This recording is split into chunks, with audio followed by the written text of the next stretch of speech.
Bon, nous allons continuer avec le cours terrain, Inch'Allah. Vous m'entendez là, j'espère. Confirmez s'il vous plaît le cours de. Oui, monsieur, on vous entend. Ok, parfait. Donc, on va continuer avec le cours terrain, Inch'Allah. Tout à l'heure, j'ai eu une question, en fait, j'ai pas eu le temps de voir le chat, où un étudiant m'a posé la question, est-ce que ça veut dire que nous sommes en train de mettre des zones tampons entre chaque étape? Oui, vous avez des registres supplémentaires entre chaque étape. Donc, HADA, IF, ID, c'est un registre. HADA, c'est un registre. EX même, c'est un registre. Et même WB, c'est un registre. Vous avez 4 registres. Machi wahed. D'accord? Chaque registre est introduit entre les différentes étapes pour les séparer, afin qu'on puisse exécuter l'étape IF indépendamment de l'étape ID, indépendamment de l'étape EX, indépendamment de l'étape même, indépendamment de l'étape write back, WB. On introduit les paniers afin qu'on puisse exécuter chaque étage indépendamment des autres. D'accord? Sans les registres, sans les paniers, c'est impossible. C'est vraiment impossible. Donc, on ne peut pas faire le pipelining sans l'introduction de ces paniers-là. D'accord? Donc là, je vais vous faire une simulation. Donc, je vais simuler l'exécution de 5 instructions sur ce processeur en pipeline. Les 5 instructions, il faut que j'avance le slide parce que voilà. Bon, les 5 instructions, en fait, c'est pour une lecture depuis la mémoire, LW, load word, à partir d'un registre, avec un offset. Le contenu, on va le mettre dans un registre, donc le registre 8. Donc, là, j'utilise les numéros parce qu'au fait, comme on est en train de travailler très profondément sur le processeur lui-même, les noms ne vont pas signifier grand-chose, d'accord? Donc, on va utiliser les numéros directement. Je veux qu'on comprenne ce qui se passe au niveau du processeur. Donc, vous avez load world, la première instruction, qui se trouve à l'adresse 1000. Donc, les adresses que vous avez ici, c'est des adresses que j'ai choisies au hasard et elles sont indiquées en décimale, mais en hexadécimal. Je les ai mises en décimale pour que ça soit clair. OK? Donc, vous avez chaque instruction, donc LW, la première à l'adresse 1000, ensuite sub pour la subtraction 1004, and en 1008, or en 1012, et à la fin add en 1016. D'accord? Donc vous pouvez voir que LW c'est une instruction de type I, et les 4 autres sont des instructions de type R. Alors maintenant, la supposition pour cette simulation, je suis en train de supposer que les registres de mon MITS contiennent la valeur 100 plus le numéro que tu as enregistré avec. Par exemple, le registre 29, il va contenir la valeur 129. Le registre 4, il va contenir la valeur 104. Le registre 16, il va contenir la valeur 116. Donc, initialement, avant que je commence ma simulation, je suis en train de supposer le cas. Chaque registre, il a la valeur 100 plus son numéro. D'accord? Et aussi, je suis en train de supposer que dans la mémoire donnée, donc dans la data memory, chaque 4 octets, donc chaque word, si vous voulez, contient la valeur 99. Un daga pour simplifier, d'accord? Ça veut dire que lorsque je suis en train de lire ici, pour lire W-word, donc quand je donne l'adresse LAN plus l'offset et quand je vais chercher l'information depuis la mémoire, la valeur qui va être retournée dans le registre 8, ça va être la valeur 99. OK? Dans ma simulation, il y a des endroits où je mets un X et des endroits où je mets des points d'interrogation. Alors, X, c'est pour dire que, bon, je connais la valeur, mais je m'en fous parce que ce n'est pas quelque chose qui nous intéresse dans notre simulation. Elle va être, dans un sens, ignorée pendant la simulation, à un certain moment. On va voir cela.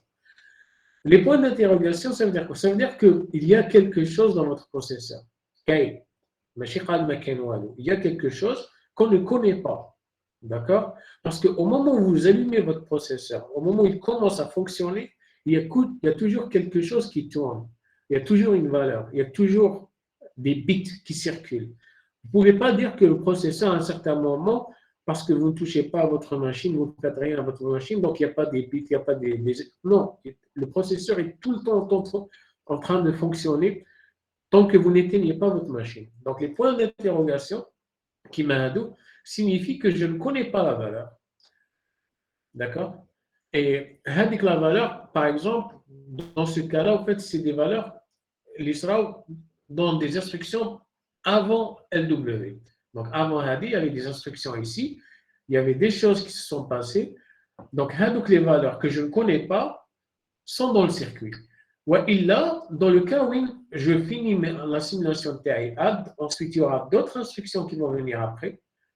Donc, les autres instructions, comme je ne les indique pas, donc je ne sais pas quelles sortes de valeurs vont être dans mon circuit. D'accord? On commence par la première instruction. Donc, la première instruction, LW. On commence par elle. Donc, la première chose, bien sûr, c'est la récupérer depuis la mémoire. La récupérer depuis la mémoire, donc ça va être le premier étage de notre pipeline. Donc, ce sera l'étape Instruction Fetch, donc IF, où on va récupérer l'instruction Hadi à partir de l'adresse 1000. D'accord? On a dit la valeur c'est 1000. Donc, le PC doit donner la valeur 1000 à ce niveau-là. À la sortie ici, on va avoir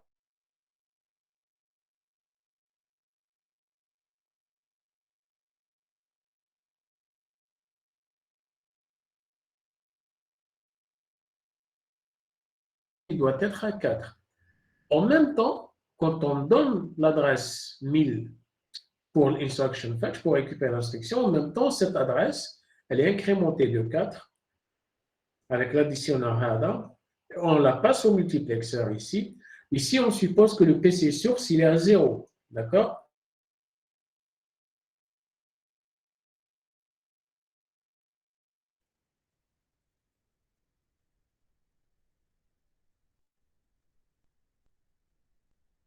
Passe par notre multiplexeur avec PC source à 0.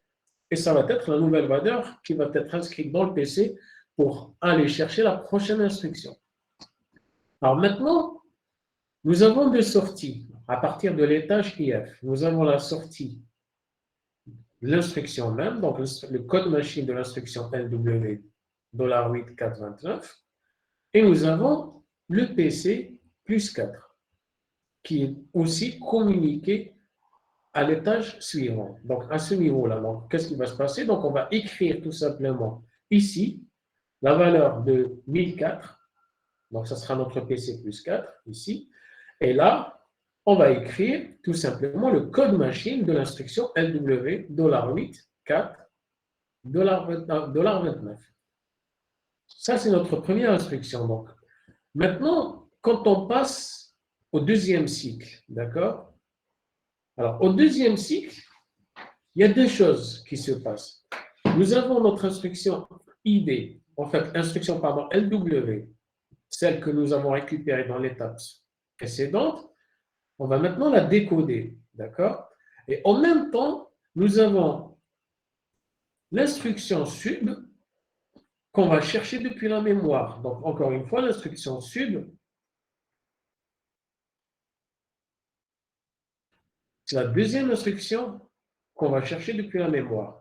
Donc, l'instruction sub, donc, ce sera le même scénario que pour LW. Donc, ce sera l'adresse 1004 que nous avons calculée dans le cycle précédent qu'on envoie à la mémoire d'instruction. On va récupérer le code machine de l'instruction sub à ce niveau-là. Le PC est incrémenté de la même façon que tout à l'heure. Ça sera 1008 pour la prochaine instruction et ça sera inscrit dans le PC. Alors, par rapport au sub. Dans la partie décodage maintenant, par rapport à l'instruction précédente, parce qu'on n'est pas en train de décoder la même instruction, on n'est pas en train de décoder sub à ce niveau-là, on est en train de décoder l'instruction que nous avons récupérée tout à l'heure, LW, d'accord? Alors, pour LW, encore une fois, quand on regarde le code machine correspondant à LW, nous allons retrouver en fait que c'est une instruction de type I. Il y a le opcode qu'on va donner au contrôleur, enfin, pour les commandes de contrôle, pardon, d'accord? Donc, ça sera le opcode à ce niveau-là, le 26 jusqu'à 31. En même temps, on est en train de donner le champ fonction, mais le décodeur ici, il va tout simplement ignorer ce champ-là parce qu'il va découvrir que c'est une instruction de type LW. Donc, ce sera seul le opcode qui va être intéressant pour lui. En même temps, nous allons récupérer RS. Le champ RS, donc ce sera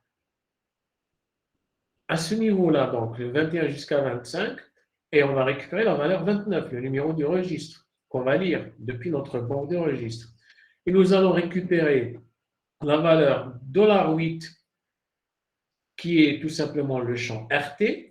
Alors maintenant, pour RT, on est en train de le récupérer à deux niveaux. Donc ici, dans le banque de registres, donc dans la deuxième entrée du banque de registres en tant que lecture, et ici à ce niveau-là, qu'on est en train de passer, vous allez voir plus tard, pour l'écriture dans ce banque de registres. Parce que n'oubliez pas que $8, c'est votre registre où vous allez écrire la valeur récupérée depuis la mémoire. Ce n'est pas un registre en lecture. N'oubliez pas cela. Mais comme notre processeur il est construit de façon à ce qu'il peut exécuter n'importe quelle instruction, nous avons bel et bien quelque chose qui va être introduit à ce niveau. Donc, nous avons un 8 qui est présent ici. Ça veut dire quoi? Ça veut dire que le banque de registre va nous sortir deux valeurs. Donc, la valeur qui nous intéresse, 129, donc la valeur de RS ici, d'accord? Et nous allons avoir quelque chose qui va sortir d'ici. Ici, normalement, ça va être 128, d'accord? Parce que, comme je vous ai dit dans l'hypothèse de cette simulation, le registre plus sa valeur. Donc ici, on va avoir 128. J'ai mis un X pour vous dire qu'on va ignorer cette valeur-là parce qu'on ne va pas l'utiliser. On va voir que quelque part, quand on va exécuter notre circuit, cette valeur-là, elle va être ignorée, d'accord? C'est pour cela que j'ai mis un X, pour dire que, tout simplement, cette sortie-là, on va l'ignorer, d'accord? Alors maintenant, il nous reste le 4. Le 4, c'est notre offset, c'est notre immédiat qui est sur 16 bits. Alors le 4 qui est sur 16 bits, donc ça va être les bits de 0 jusqu'à 15. Ce sera cette partie-là, d'accord? Donc, on récupère notre 4, on le passe par l'extenseur de signe, donc ça va devenir une valeur sur 32 bits. Alors maintenant, au moment du décodage, qu'est-ce que j'ai? J'ai le opcode qui va entrer dans le contrôleur, le décodeur, pardon, pour retrouver tous les signaux de contrôle associés à LW. Donc, il va y avoir des signaux qui vont être en WB. Donc, le signal qu'on va utiliser pour l'écriture dans le banque de registre dans l'étape 5. Nous allons avoir des signaux pour la partie main. Dans le cas LW, ce sera pour lire depuis la mémoire. Donc, ce sera le même read.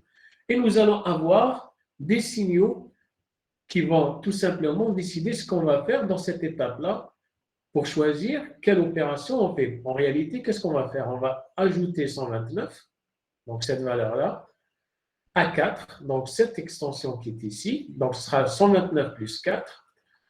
Cette adresse calculée ici, on va l'envoyer à la mémoire. Donc, ça veut dire quoi? Ça veut dire que j'ai besoin d'avoir cette valeur qui va passer à l'URL et cette valeur-là, d'accord, qui va aussi passer à l'URL, comme dans le cas d'un processeur sans pipeline, d'accord? Et nous avons les autres signaux qui vont passer à l'étage suivant. Alors, encore une fois, donc on passe les signaux de commande à l'étage suivant, on passe les données et on passe tous les paramètres nécessaires pour l'étape suivante, d'accord? Nous sommes maintenant au cycle 3. Alors, au cycle 3, nous avons la partie IF qui va fonctionner exactement de la même façon comme pour l'instruction sub et EX. Donc, ça va être le PC qui va être incrémenté de 4. On récupère l'instruction AND à ce niveau-là et le PC qui est envoyé à ce niveau-là. Le sub va être décodé exactement de la même façon comme pour LW de tout à l'heure. Ici, sauf que comme c'est une instruction de type R, donc les signaux de contrôle vont être différents, donc ils ne vont pas être les mêmes, parce que pour le type R, nous avons des valeurs différentes pour la LUOP, le MEM2REC, par exemple, le read write, ce que vous avez ici, regdest. Tout cela est différent entre cette instruction et cette instruction, d'accord? Mais comme on est en train d'utiliser des registres tampons, ça va faire que les signaux qui se trouvent à ce niveau-là vont être différents des signaux qui se trouvent à ce niveau-là. Et ainsi de suite par rapport aux autres étapes, ce sera la même chose. Donc, si on regarde maintenant LW dans l'étape 3, nous avons dit tout à l'heure que nous avons besoin de la valeur 129, nous avons besoin de la valeur 4, et nous avons la valeur X qui était ici, qui va passer à ce multiplexeur. Alors déjà, grâce au signal de commande que nous avons passé à partir d'ici tout à l'heure, nous avons ALU-source qui va être à 1. Comme ALU-source va être à 1, donc ça veut dire que tout simplement, on veut que ce soit cette entrée-là qui passe comme deuxième opérande à notre UAL, et non pas ce X. Déjà, X il est ignoré à ce niveau. Mais le X il est toujours passé pour la prochaine étape à ce niveau. Donc, déjà, on l'a ignoré ici, c'est bon. Maintenant, il reste qu'on va vérifier qu'on va aussi l'ignorer à ce niveau-là. D'accord? Regardons maintenant les autres valeurs. Donc, nous avons 129 qui va être communiqué directement à l'URL. Et nous avons notre 4 ici, après avoir été étendu jusqu'à 32 bits, qu'on va tout simplement communiquer à l'URL comme deuxième opérand. Donc, ici, l'URL, ça va additionner grâce à ALU-HOP que nous avons récupéré à partir d'ici. Et on a choisi que c'est une opération d'addition. On va additionner tout simplement 129 et 4. Ça va vers 133, l'adresse où on veut lire. D'accord? En même temps, la valeur que nous avons eue tout à l'heure, enfin le 8 que nous avons ignoré ici, on a bien et bien dit que nous sommes en train de le transmettre à ce niveau-là. Donc, comme il est transmis ici, et nous avons l'autre valeur 0 ici, parce que n'oubliez pas, nous avons le champ RD et le champ RT que nous sommes en train de communiquer à ce niveau-là, parce qu'on a besoin de tous les champs. La décision, quel champ on va utiliser à telle étape ou telle étape, ça va être décidé par les multiplexeurs qui se trouvent dans les étages appropriés. Donc ici, par exemple, on est en train de donner RD et RT, les deux champs de registre. L'un, il va être à 0, l'autre, il va être à 8. Et on veut que regdest choisisse entre ces deux valeurs-là en fonction de l'instruction. Donc, pour LW, nous avons besoin que regdest soit sur 0 pour dire que je veux que le champ RT soit le registre destination quand j'arrive à l'étape WB. Donc, regdest à ce niveau-là qu'on a récupéré à partir d'ici va dire que j'ai choisi RD. Ah, pardon, RT et non pas RD. D'accord? À la fin, ça veut dire quoi? Ça veut dire qu'au niveau de ce registre-là, le troisième registre, on va passer 0 et 8 en même temps. On va passer que 8. D'accord? Pour dire que le registre destination pour LW plus tard, ça va être la valeur 8. On va passer la valeur 133 que nous avons calculée, donc l'adresse.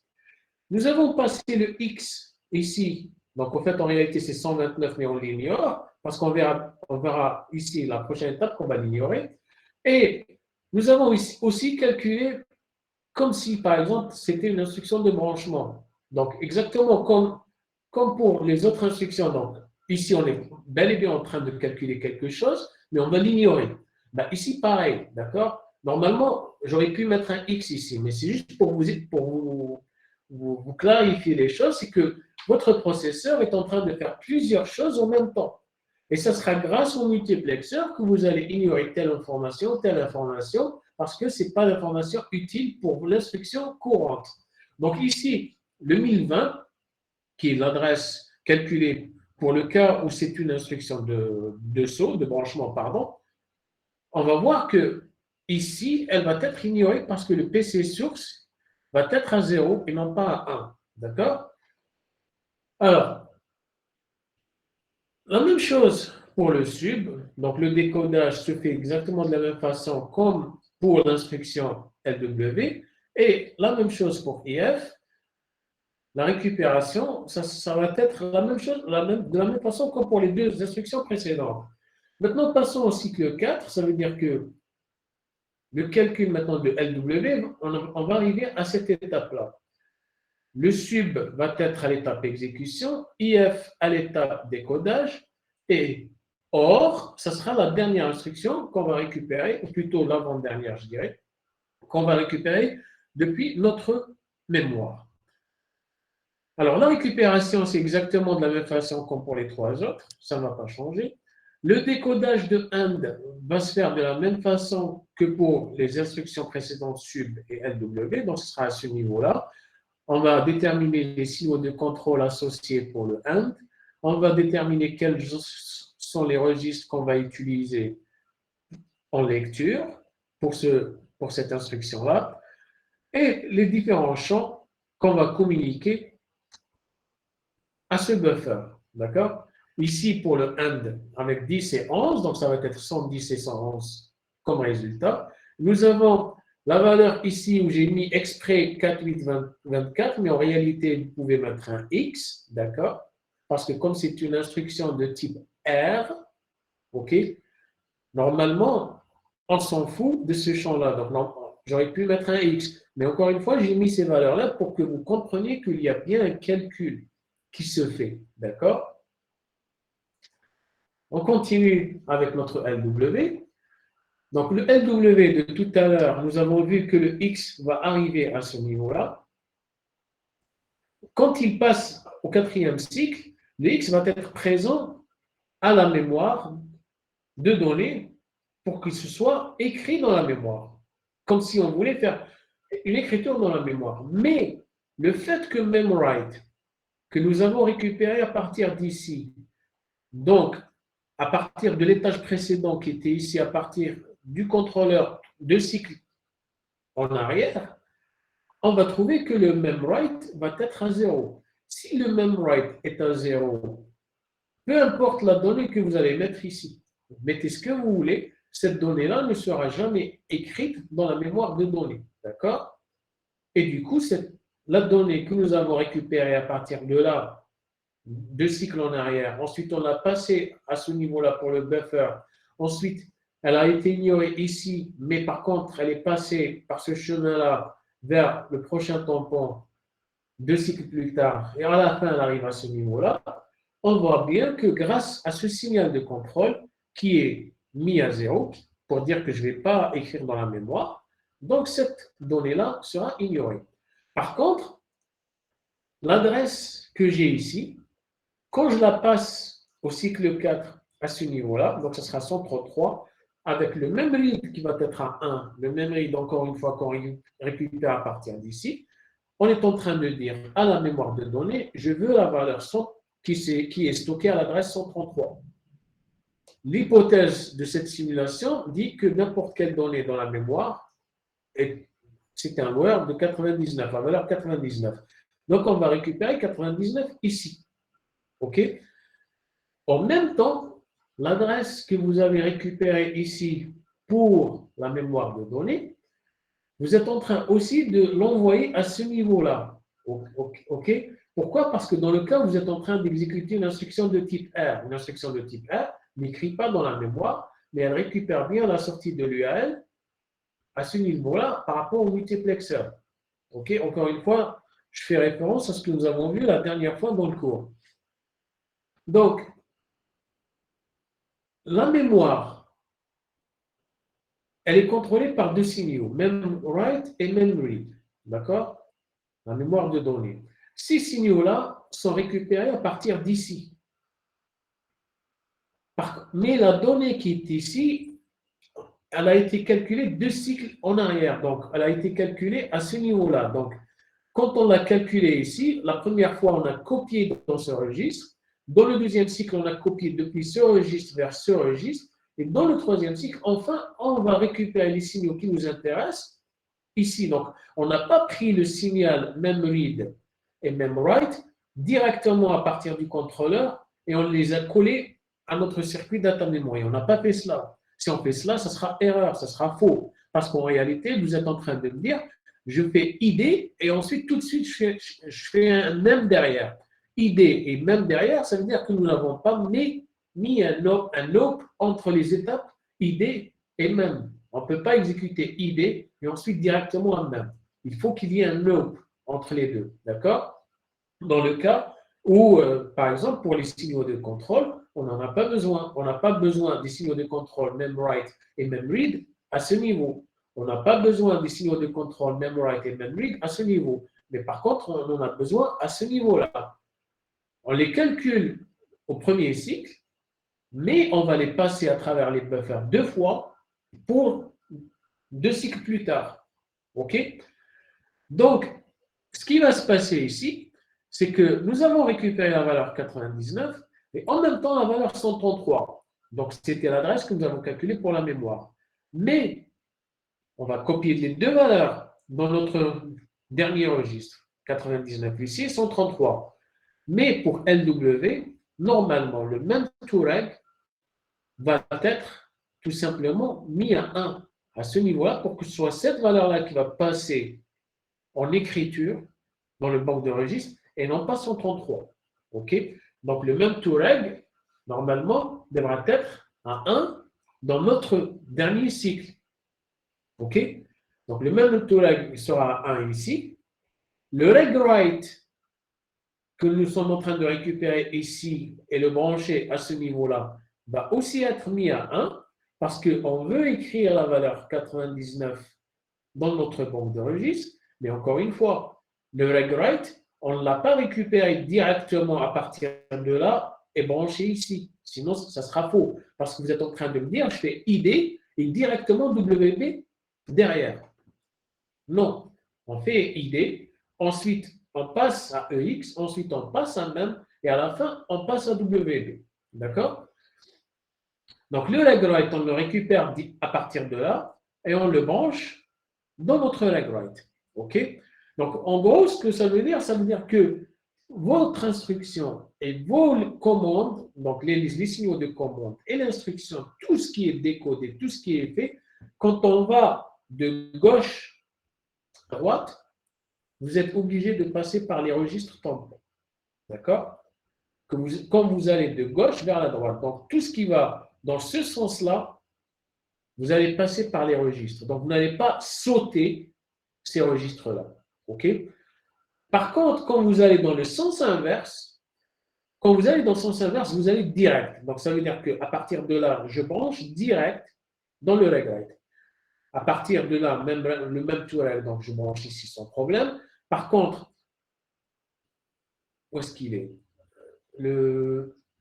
Ici, le PC source, d'accord? Le PC source, quand je vais à ce niveau-là, donc je vais direct à partir de là. Donc, dans le sens vers la droite, on passe par les registres, mais dans le sens contraire, quand on revient, on ne passe pas par les registres, on va directement au circuit qui nous intéresse. Donc, dans cette cinquième étape, on est en train de faire, dans le cycle 5, WB va traiter la partie LW, donc Load Memory. L'étage même, tout simplement, devrait traiter sub, mais en réalité, regardez bien, sub, c'est une instruction qui n'utilise pas la mémoire. D'accord? Data memory n'est pas utilisée quand on est en train de faire un sub. Alors maintenant, regardons, est-ce qu'on est en train d'utiliser cette partie-là? Très simple. Le -1, c'est le résultat de la différence récupérée depuis l'URL. D'accord? Donc on a fait 104 moins 105. 104 moins 105, ça va être un -1. Donc, le -1, c'est le résultat récupéré depuis l'URL. Ici, la valeur 105, ok, c'est la valeur du deuxième registre. C'est ce que nous avons. 105, ça va être la valeur 100 plus 5, le deuxième registre, qui est passé à ce niveau-là. Ok? La valeur qui est récupérée à partir d'ici, ça sera la partie pour le saut, d'accord? Si c'est une instruction de saut. Mais comme ce n'est pas une instruction de saut, le PC source, il est à 0. Donc, dans un sens, cette partie-là est ignorée. OK? Donc, nous avons bien un 0 ici. Et donc, la partie est ignorée. Donc, qu'est-ce qui nous reste? Même write et même read. Est-ce qu'ils sont l'un d'eux à 1 pour lire ou pour écrire?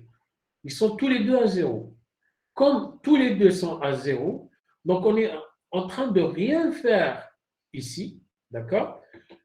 Par contre, vous avez un moins 1. Ce moins 1 qui est ici, donc c'est une valeur qui est négative. Mais en réalité, si vous faites cela en binaire et vous affichez cette valeur-là sous forme d'un nombre non signé, un nombre non signé, le moins 1, c'est une valeur qui est tous des 1 en 32 bits. Donc ça va constituer une adresse. Cette adresse-là, donc, on va la récupérer à partir de la data memory, parce qu'elle ne sait pas, si vous voulez. Enfin, on va la récupérer, pas vraiment, on ne va pas la récupérer parce que le memory, il est à 0. Donc, ce qui va être ici, on s'en fout. D'accord? Ce que nous avons, donc nous avons le moins 1 qui va être présent ici. Le 105, il est à ce niveau-là. Comme les deux, même write et le même read, ils sont à 0, donc tout simplement, cette valeur-là va être ignorée. Et du coup, dans cette étape, c'est comme si vous n'avez exécuté aucune opération. Donc, votre sub, à l'étape même, ne fait rien du tout.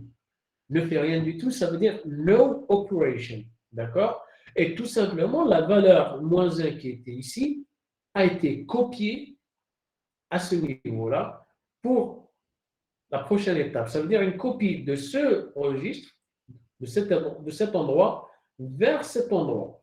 Donc, c'est tout ce que nous avons fait entre les deux étapes par rapport à l'instruction sub. C'est juste une copie de ce que nous avons ici, à ce niveau-là, et la même chose pour les signaux de contrôle. Les signaux calculés pour le sub qui sont ici, on va tout simplement les copier à ce niveau-là pour la dernière étape. D'accord? Même read et même write, ils sont à 0, donc on ne va rien faire. Le PC source, il est à 0, donc on ne va rien faire. Et on a passé tout simplement le write back, pardon, read write et le même to read, les deux derniers signaux de write back, à la dernière étape pour le sub. Maintenant, quand on passe au cycle 6 pour le sub, ben, tout simplement, nous avons le moins 1 que nous avons calculé tout à l'heure. Il va passer au multiplexeur. Le même to read pour l'instruction sub, il va être à 0. Donc, on est en train de dire c'est cette valeur-là qu'on veut passer à travers le multiplexeur. Et la valeur qui était ici est ignorée. Et nous avons le read-write qui va être à 1 pour dire que le moins 1 que nous avons ici doit être inscrit dans la mémoire. Inscrit où? À ce niveau-là, la valeur 2 pour cette valeur-là. D'accord? Le 2, quand est-ce qu'on l'a récupéré? Depuis la dernière étape, à partir d'ici. On l'a calculé 3 ou 4 siècles avant, mais on l'a passé une première fois à ce niveau. Ensuite, grâce au multiplexeur, quand on a fait le sub, on a choisi que ce sera cette valeur-là qui passe à ce niveau-là. Ensuite, ici, on l'a copié tout simplement, une copie directe. Donc, comme on est en train de rien faire dans la partie même pour le sub, on le copie ici. Et à la fin, quand on écrit le résultat moins 1 dans le registre 2, on est en train de le copier directement à ce niveau-là. Donc ici, on choisit 2, ici la valeur moins 1 pour écrire notre valeur dans le registre. La même chose, on peut suivre le même raisonnement pour le AND. On va voir que exactement, on est en train de ne rien faire dans cette étape-là pour le AND parce que c'est une instruction de type R. On pourra vérifier la même chose pour le OR, la même chose pour le AND. Et au fur et à mesure, je suis en train de vous montrer que je suis en train de vider mon pipeline. D'accord? J'ai mis des points d'interrogation ici parce que justement, je ne sais pas quelles sont les instructions qui sont venues après nos 5 instructions de simulation. Donc, voilà votre registre en pipeline. D'accord? Voilà votre circuit processeur en pipeline. C'est une version dans un sens simplifier, d'accord? Ça peut vous paraître comme étant quelque chose de très compliqué, je vous l'accorde, parce que vous n'avez pas l'habitude de voir ce genre de choses, mais en réalité, avec un peu de… Si vous vous mettez un peu dans le sens où essayez de lire un peu ce que je suis en train de vous écrire ou même les références que je donne par rapport au livre, c'est pas quelque chose de très difficile à comprendre. Mais comprenez que les processeurs évoluent dans le temps, d'accord? On est en train, donc, quand on a commencé les processeurs il y a 50 ou 70 ans, on n'avait pas ce genre d'architecture, d'accord? Elle était plus simple que cela, d'accord? Maintenant, ici, ce que vous avez vu, c'est un processeur MIPS simple avec 4 étages, ou plutôt 5 étages, avec 4 registres entre les différents étages. Alors, en réalité, les processeurs aujourd'hui, ceux de Intel par exemple, ils ont des dizaines et des dizaines et des dizaines d'étages. En fait, ils ont des pipelines, non pas sur 5 étapes, mais des pipelines, par exemple, sur 40 étapes, sur 60 étapes, avec des architectures qu'on appelle multiscalaires. Encore une fois, je ne vais pas entrer dans le détail sur ce point-là, mais ce que vous devez comprendre, c'est que il faut être très, très, très concentré, d'accord, pour comprendre ce genre d'architecture et ce genre de raisonnement, d'accord. Ce n'est pas quelque chose qui est difficile dans le sens où on ne peut pas comprendre, on peut comprendre, mais si par exemple vous avez la tête ailleurs et vous essayez de lire quelque chose de ce genre, donc c'est sûr que vous n'allez rien comprendre. Donc ce que j'essaie de vous dire, c'est que c'est pas difficile, mais il faut avoir la tête dans le sens concentré pour essayer de comprendre. Ça ne sert à rien, par exemple, d'avoir une page ouverte sur Facebook, une autre ouverte sur YouTube ou TikTok, et la troisième, par exemple, en train de réviser votre cours d'architecture. Ça ne marche pas comme cela. OK? Il faut être tout simplement la tête dans le cours, la tête dans votre TD, la tête dans votre exercice pour exactement comprendre qu'est-ce qui se passe dans votre processeur. Donc, voilà pour le pipelining. Donc, en résumé, votre chemin des données en pipeline, c'est quoi? Donc, en fait, il utilise plusieurs mémoires et unités arithmétiques. Donc, nous avons plusieurs mémoires, ici 4. Unité arithmétique, nous avons un additionnaire ici, une URL ici, un autre additionnaire ici, comme exemple, d'accord? Les entendants, donc, ces registres-là, en fait, c'est des registres, ok? Elles propagent de gauche vers la droite l'instruction, l'adresse mémoire, les signaux de contrôle, tout ce que vous avez besoin d'un étage à l'autre est propagé via le buffer. Vous n'avez pas une propagation directe. Vous n'allez pas, par exemple, à partir de là, copier directement à ce niveau-là, ou par exemple, à partir d'ici, copier directement à ce niveau-là. Pas du tout. Il faut toujours passer à travers les registres, dans le sens gauche vers la droite. Et dans le sens contraire, particulièrement pour récupérer une donnée, comme ici, ou par exemple pour les signaux de contrôle, comme par exemple le read write ici, d'accord, ou le PC source ici. Là, par contre, on les branche directement. Donc, voilà pour le cours d'aujourd'hui. Maintenant, est-ce que vous avez des questions, s'il vous plaît, avant que je passe à autre chose?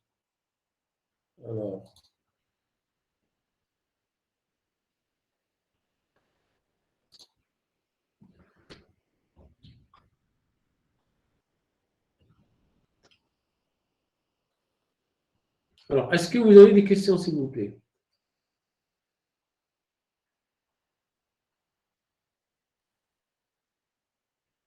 OK.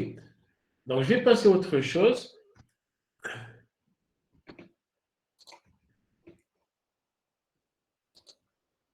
Ce sera par rapport à un document que j'ai mis à votre disposition sur le site du cours. Donc, un document qui peut vous paraître un peu difficile, je dirais, parce que tout ce que nous ne connaissons pas, au fait, ça vous paraît difficile à première vue, mais en réalité,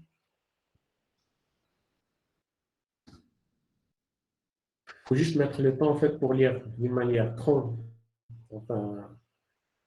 tranquille pour enfin, j'attends que la page remonte, voilà, cours,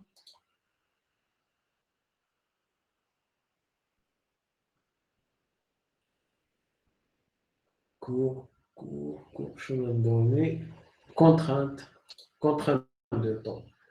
Alors, ce document, vous l'avez sur le site, d'accord? Donc, il est toujours sur le site. Donc, ce n'est pas quelque chose de nouveau. Je ne sais pas combien d'entre vous ont essayé de le lire. Alors, pourquoi ce document? Parce que dans le TD, ce TD-là que vous avez et le TD prochain, vous allez faire certains calculs de temps d'exécution, d'accord? Alors, pour le calcul des temps d'exécution, il y a certaines notions que je ne peux pas évoquer dans un cours normal. Normalement, c'est dans un TD que je devrais évoquer cela, où je vous explique certaines notions du hardware. Ça appartient au matériel. Donc, alors, commençons par exemple par une bascule. Une bascule que normalement, vous avez vue en première année. Dans une bascule, quand vous essayez de mémoriser quelque chose, vous avez une information. Ici, par exemple, c'est une bascule D. Vous avez une donnée que vous allez présenter à la bascule, ensuite vous avez la sortie de votre bascule. Mais en réalité, l'écriture dans votre bascule ne se fait pas d'une manière instantanée, d'accord? La bascule, elle est pilotée par un signal d'horloge. Et ce signal d'horloge, donc il y a le front montant et le front descendant. Donc il y a la cloque qui va monter, descendre, et ainsi de suite, d'une manière continuelle. Alors, pour écrire une donnée dans votre bascule, il faut respecter certaines contraintes matérielles. Donc, ce n'est pas du logiciel, c'est du matériel. Au moment où on conçoit matériellement ce circuit-là, on doit respecter certaines contraintes. Alors, c'est quoi ces contraintes-là? Nous avons, par exemple, pour D, okay, la valeur D, bon, peu importe si elle est égale à 1 ou à 0, on veut l'écrire à l'intérieur de la bascule. Pour l'écrire à l'intérieur de la bascule, il faut que, avant le front montant de la cloque, okay, donc avant ce niveau-là, il faut qu'au minimum, la valeur D reste dans un sens stable. Ça veut dire quoi stable? Ça veut dire qu'elle ne va pas changer entre 0 et 1. Il faut qu'elle soit soit un 1, soit un 0. Soit 0, soit 1. Ça ne peut pas être quelque chose qui va changer entre ces deux étapes-là. D'accord? Parce qu'il se peut que vous avez un circuit ici, qui est en train de faire des choses, et à la fin, votre donnée que vous présentez là, elle peut être 1 ou un 0. D'accord?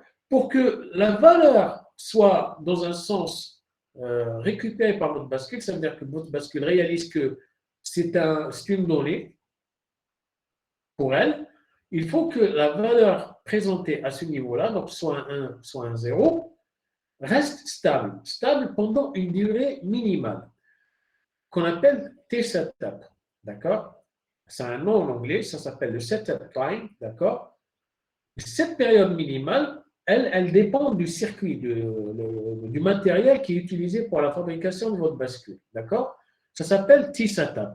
La même chose, il faut qu'après la cloque, il faut qu'il y ait un temps minimal où cette donnée-là reste toujours la même. Ça veut dire que si je mets un 0 ici, il faut que pendant toute cette période, il faut que ça reste 0, la valeur 0 à ce niveau-là, pour que la bascule comprenne qu'il faut qu'elle mette D à l'intérieur dans sa mémoire interne. OK? Donc, la période totale pour que votre donnée soit écrite dans la bascule, c'est TA qui est la somme de T-setup et T-hold. OK? Hold, T-hold en anglais, c'est le temps après le front montant où la donnée doit rester toujours stable. Elle ne change pas. Alors maintenant, la contrainte de sortie. Donc, pareil pour la lettre Q ici. Donc, en fait, c'est la sortie de votre bascule.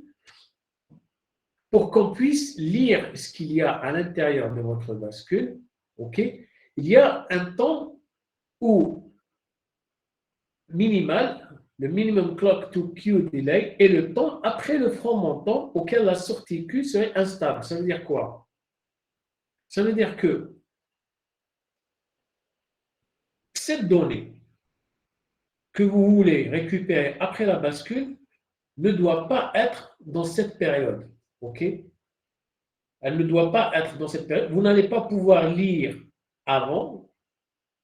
Donc, vous ne pouvez pas lire avant TCCQ, OK?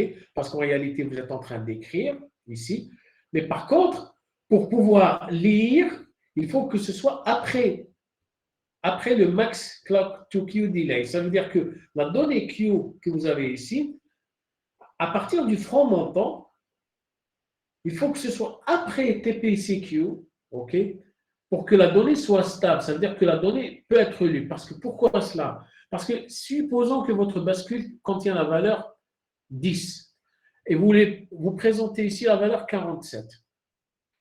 Le passage de 47 à 10, donc pour que votre bascule écrit 47 à 10 à l'intérieur, donc ça sera cette partie-là. Mais dans la deuxième partie de la clock que nous avons vue dans le cours, la valeur 47 doit sortir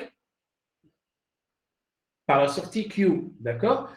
La sortie Q ici, pour que 47 soit visible d'une manière stable, il faut que le délai minimum de votre clock soit supérieur à TPCQ, d'accord? Le maximum clock to Q delay, d'accord? Qui est le temps après le front montant clock où la sortie Q est garantie d'être stable. Donc, c'est des contraintes matérielles. C'est quelque chose quand on fabrique matériellement une bascule, ça dépend des résistances qu'on va utiliser, des transistors qu'on va utiliser, ça va nous permettre, ça sera les temps qu'on prend en considération. Alors pourquoi je vous mets au moins vous allez comprendre plus tard, mais pour l'instant, comprenez seulement que ces temps-là, ça existe. Mais je dis OK? Matériellement, ça existe. Pareil pour les circuits combinatoires. Alors les circuits combinatoires, quand vous présentez par exemple le 1, vous lui présentez une valeur ici, par exemple 1 et 0. Avec le 1 et le 0 que vous mettez là, pour que la sortie soit ici 0, ça ne va pas être instantané. Mais ça va prendre un petit temps, d'accord? Avec le petit temps, c'est le temps de traverser à travers les transistors, les résistances de votre circuit. OK? Parce que n'oubliez pas, le AND, c'est un ensemble de transistors. Si vous vous souvenez, quand j'ai commencé mon cours, c'est deux transistors l'un après l'autre, en série. Le passage à travers le AND, il y a un temps. C'est le minimum delay TCD pour le composant. Alors maintenant, imaginez que vous avez plusieurs composants dans une série. Donc le minimum delay, d'accord? Ou plutôt le maximum delay, pardon. Le HADA, ça sera le minimum, ça sera par exemple HADA, OK? Pour ce composant, le minimum. Par contre, le maximum, ce sera le HAD tlata. La donnée qui est présente ici, il faut qu'elle passe par ce composant et ce composant et ce composant. Donc, chacun a l'autre interne. Chacun a son temps d'exécution. Alors maintenant, à l'échelle alors c'est simple. Donc là, je fais le pipeline, je fais le processeur pipeline, et nous avons des registres entre les pipelines, effectivement. Mais, donc l'architecture qu'est-ce que vous avez? Vous avez votre registre de pipeline R1, vous avez quelque chose de circuit logique, donc combinatoire, ce que vous voulez, des multiplexeurs, additionnaires, ce que vous voulez, entre les deux, et vous avez un autre registre, le deuxième registre de pipeline. Maintenant, quand vous allez passer l'information à partir de là, R1, ensuite vous la passez à travers le circuit logique, et à la fin, vous allez la passer au deuxième registre, ça prend du temps. Avec le temps est nécessaire, il faut que vous estimiez quel est le temps nécessaire pour que vous décidiez la période de votre clock.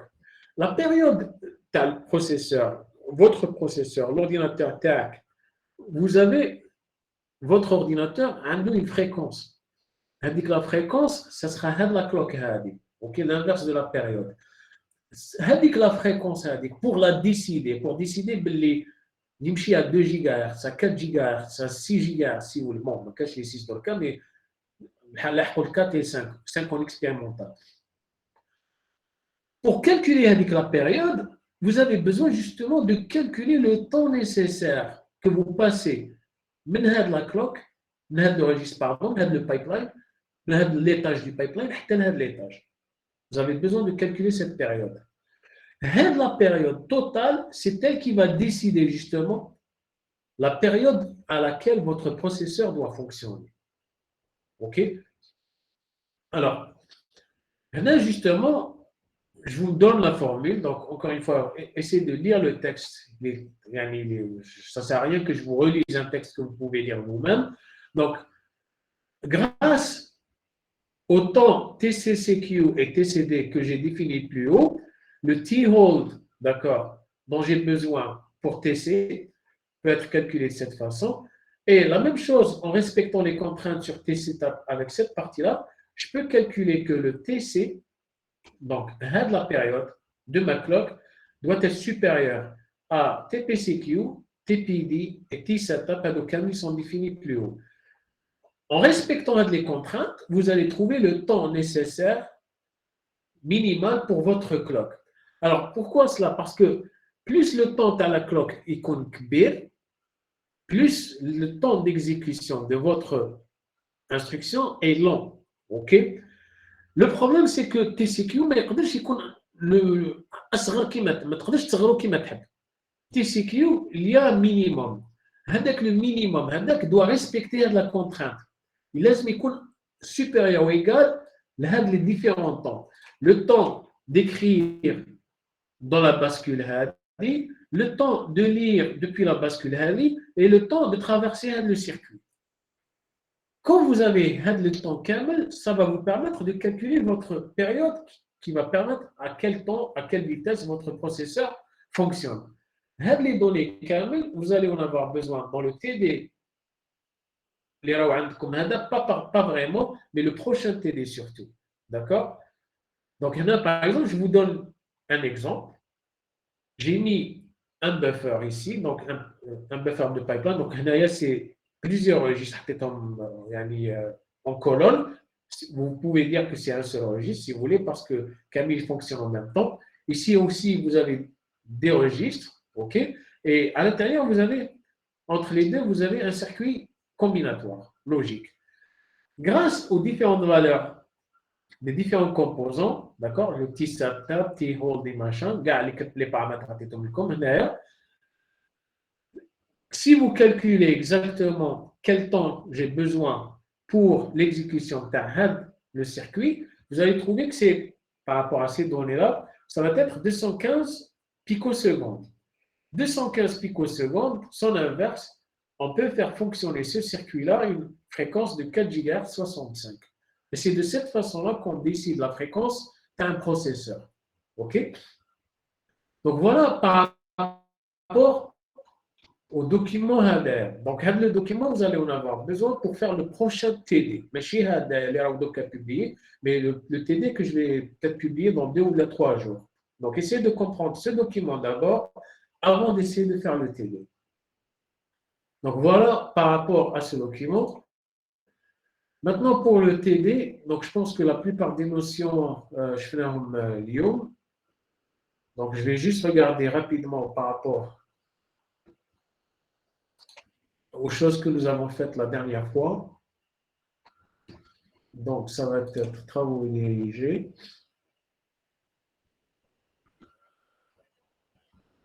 Chemin de données, cycle clinique.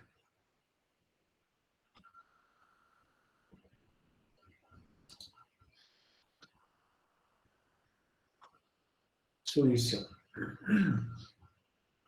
Alors, ici, bon, bien sûr, la solution est comme déjà, où là, je suis en train de vous poser des questions, mais là, la plupart des questions sont en relation par vue aujourd'hui. Il y a juste un de la partie.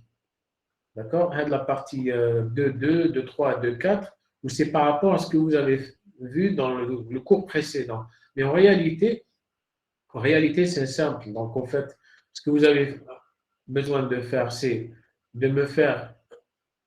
Enfin, le schéma est déjà fait pour vous. En réalité, c'est pour décider les signaux de contrôle et de commande dans votre unité de commande par rapport au circuit. D'accord? Mais en réalité, ce qui est nouveau pour vous, en fait, ce sera, bon, c'est par rapport à ce que nous avons vu la dernière fois, donc c'est quasiment le cours, mais aussi, voilà, là, c'est le temps de calcul sans regarder le document Lioritul Kondoka.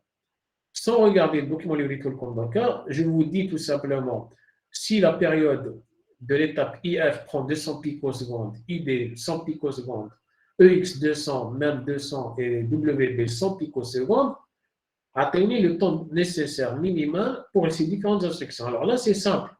Normalement, comme tu as oublié, add n'utilise pas WB, mais les quatre autres, donc, tout simplement. Vous allez sommer 200 plus 100 et 200 et 100, vous allez trouver que c'est 600 picosecondes.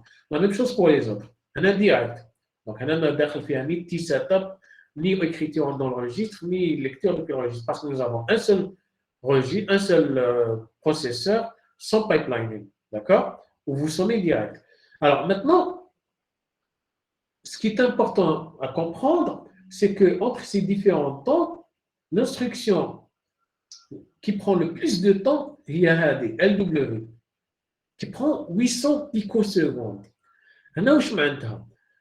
Ça veut dire que pour votre processeur, ok, pour qu'il fonctionne correctement, sans les processeurs en pipeline, donc un processeur mais un douche pipeline, pour que votre processeur fonctionne d'une manière correcte, il faut que la période d'exécution de n'importe quelle instruction, que ce soit add, OR-I, SW, BEC, J ou la LW, soit minimum 800 picosecondes. La période ما تقدرش تكون صغيره باسكو سي لا ميم بيريود نفس l'horloge عندك اون سول horloge واحده في البروسيسور في الماشينه qui fait tourner votre processeur. OK, ما عندكش une horloge pour add, une horloge pour ORI, une horloge pour LW et ainsi de suite. Non, vous avez une seule horloge. هذيك l'horloge, elle a besoin que sa période minimale, OK, لازم تكون 800 picosecondes باش تقدر تexécuter LW. هي اللي تاخذ plus de temps. Ça veut dire que l'horloge de ma machine doit être minimum 800 picosecondes. Si par exemple j'exécute l'instruction add, je vais consommer 600 picosecondes et 200 picosecondes يروحوا في الهواء. Mais ما يهمش. المهم l'instruction تمشي. La même chose pour ORI. Je vais consommer 600 picosecondes, mais 200 picosecondes يروحوا في الهواء. À ne rien faire. هنايا SW, je vais consommer 700 picosecondes, 100 picosecondes يروحوا في الهواء. هنايا le jump, il va utiliser غير IF ou ID. Donc ça sera 300 picosecondes و500 كاع يروحوا في الهواء. اوكي؟ هكذا باش تفهموا علاش ماشي لو بروسيسور ا سيكل يونيك يعني les instructions qui مشي وحده مور الاخرى séquentiellement, il n'est pas efficace parce que on perd beaucoup de temps dans l'horloge à ne rien faire.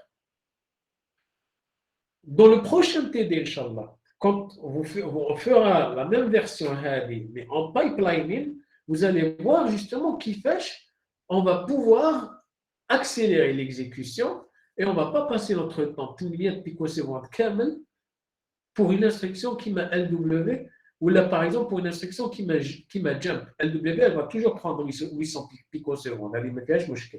Par contre, le jump, vous allez voir, qu'on ne va pas passer il y a les 500 picosecondes Camille, on a une semaine. Encore une fois, c'est par rapport à votre prochain TD, Inch'Allah. Donc, essayez de comprendre les réponses à l'île. OK? Donc, il y a des calculs qui sont en train de faire, et ainsi de suite. S'il y a quelque chose que vous ne comprenez pas, notez cela par rapport à votre prochain TD. D'accord? Je vais essayer de mettre le prochain TD en même temps à pour que la prochaine séance, Inch'Allah, on va essayer de faire surtout le deuxième. Parce que peut-être comment vous allez voir les choses. Donc, si vous avez des questions, préparez-les. On va essayer de faire les deux TD, Inch'Allah, la prochaine séance, Inch'Allah. Est-ce que vous avez des questions?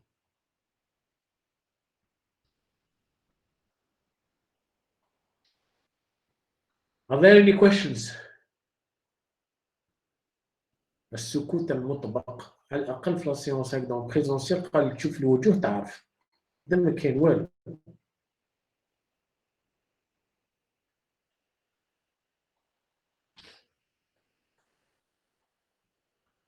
Donc, s'il n'y a pas de questions, donc on peut clôturer la séance. راهي 3.